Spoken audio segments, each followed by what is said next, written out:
Good morning everybody. ఈరోజు మనము చాలా ఇంట్రెస్టింగ్ టాపిక్తో వస్తున్నాం. చూడు, ప్రపంచంలో పరిస్థితులు ఎలా ఉన్నాయని చూస్తే నాకు ఒక తెలుగు సామెత గుర్తుకు వస్తుంది. వీధి వీధి పోయి మంగళం మీద పడింది. ఇక్కడ వీధి ఏదో మంగళం ఏదో ఇప్పుడు చూద్దాం. అక్కడ ఇరాన్ కామ్గా ఉన్నప్పుడు ఇజ్రాయెల్ అమెరికాకు పోయి ఇరాన్ అధ్యక్ష సుప్రీం లీడర్ని కొమేనీని చంపేసిండ్రు.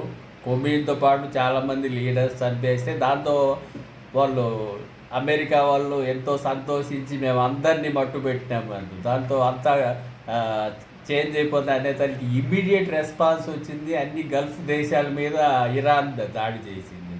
దాడి చేసేసరికి భీకర పోరు జరుగుతుంది. ఇంకా 2 వీక్స్ అయింది, ఇంకా జరుగుతూనే ఉంది. దానివల్ల ఏమేమి జరిగినాయి మీరు చూడండి.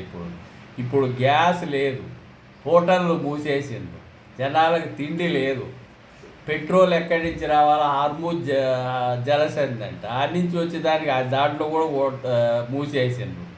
తర్వాత ఆయిల్ రిఫైనరీస్ మూతపడుతుంది.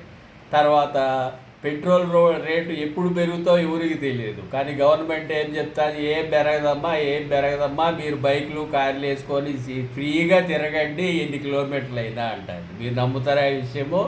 గ్యాస్ పరిస్థితి అయిన పెట్రోల్ పరిస్థితి ఏదో ఒక క్షణంలో జరుగుతుంది. కోడిగుడ్లు పాపం రేటు పెరుగుతాయని పెట్టుకుంటే వాళ్ళు కోడిగుడ్లు ఎక్స్పోర్ట్ లేక రేట్లు డమాలైనవి, వాళ్ళు ఎంత లాస్ అయ్యింది. తర్వాత కన్స్ట్రక్షన్ ఇండస్ట్రీ గ్యాస్ కటింగ్ లేక అవి లాస్ అయినాయి. అక్కడెక్కడో ఇరాన్ యుద్ధానికి దీనికి ఏం సంబంధం. తర్వాత ఇంకా ఎప్స్టీన్ ఫైల్స్లో మీరు వినే ఉంటారు. ఎప్స్టీన్ అనే ఒక క్రిమినల్ 2019లో చనిపోయిన ఇతను ట్రంప్ పేరు పెట్టిండు. 1000 సార్లు అతని ఫైల్స్లో ఉన్నాయి. అది కేసు తప్పించుకోవడం కోసం ఇరాన్ అధ్యక్షులు ముగించింది. ఆడ ఎప్స్టీన్ ఫైల్స్ ఎక్కడ, ఎప్పుడో 7 సంవత్సరాల పైన ఎప్స్టీన్ ఎక్కడ. ఇప్పుడు మన పరిస్థితి చూడు, అందరి పరిస్థితి ఇప్పుడు మనం చూసేది కన్నా ఇంకా దారుణంగా తయారవుతుంది. మరి అందరూ ప్రతి ఒక్కరూ ఫ్యూయల్ సేవ్ చేసుకోండి. ఉంది కదా అని పెట్రోల్ ఉంది కదా అని బైకులు వేసుకోకుండా సైకిల్లో నడిచో పోవడం అలవాటు చేసుకోండి.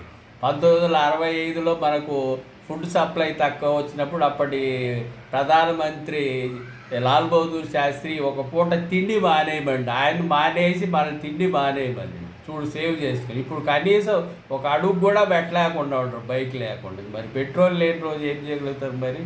Thank you.